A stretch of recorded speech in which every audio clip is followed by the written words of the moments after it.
And what do you use the cards for? The cards have got 3 games, which I think is excellent, being really versatile to use them with. We can use them just as flashcards, which is linking the picture with the words, so starting to read the words depending on where they are with their phonic knowledge, but like CVC word for fox and but, you know, it's quite good for those to start with their early reading. Yeah. But I love the games, I think they're excellent. You initiate the game, you've got the start, you've got the explore again. Each one of these, as you touch, it will say what it is. Yeah. And on the back, it's got Freddy Frog saying the word in a silly sentence. Oh, which is really good, almost like an alliteration. Yeah. So you initiate the snap game, and say you choose 10.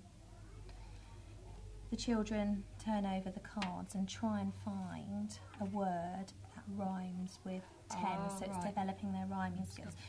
I don't know if I'd use all the cards. I think I might make sure the rhyming one's in there and maybe have, say, 10. Yeah. I'm not sure concentration-wise whether I'd want to go for all of the cards. But then the children, they turn over the cards, fox, 10, no, and they keep going until they find one that rhymes with 10. You could even get them to predict before they start. If they could think of a word that might rhyme with 10, then it's sort of making sure they've got the idea of it. Obviously you would take 10 out. That would be a bit easier. Can't find them now. But, oh, there we go.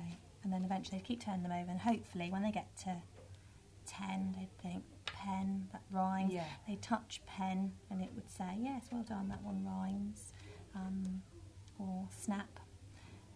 They can shout snap. If it doesn't, it will tell them that it doesn't, and they can just carry on with the game. Yeah. And you've got 4 different boards, so you've got plenty of options to play the snap game, which I think is great because you know where your children are. Yeah. So if you think they would be able to identify 10 and pen, but they would find dice a bit trickier, you know, you could sort of pick out the ones that you want. Yeah. And the same with the odd one out. The odd one out, you have, let's pick out 10 again, so you initiate it by clicking on odd one out. 10, you'd lay out 10, fox, pen and 10. Which one's the odd one out, which one doesn't rhyme. Yeah. And obviously they click on the fox. Yeah. So lots of rhyming games, and I think rhyme sometimes gets missed from early reading, but obviously if they haven't got rhyming, they won't be able to move on to the reading and the writing so easily because they need that skill. No, and a fun, interactive way of learning them, you know, learning that as well. And easy, like that could be done, couldn't it, again with yourself, with the parent helper. And as many, you know, TA. You could have one child, you could have one-to-one, you could have 4 children doing it. Yeah. And children could go off later on and maybe have a go themselves. Yeah, definitely. In pairs doing that. I mean, I was even thinking with things like this, maybe you could take them like on a home visit and play, you know, with the children with the pens, when we go and visit them.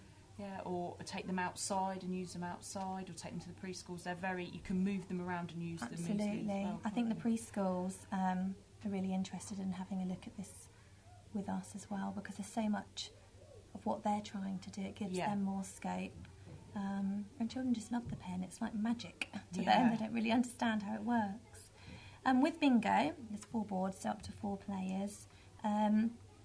You take out the ones that you've got on the boards, because the idea is they match the rhyming ones. Yep. So you don't want, they're not matching the same pictures, they're matching a rhyming word this time.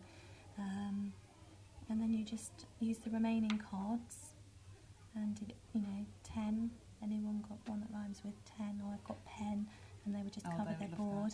And then the idea is the first person to get the 4 pictures is the winner, but it's developing that rhyming element without children knowing they're learning, because it's just fun. Just fun. And that would be a nice starter activity as well for a little group session or a phonics session. And introducing them, and you know, to start with, you're only going to spend sort of 5 minutes on these activities, and you can spend longer as they get older and their concentration improves.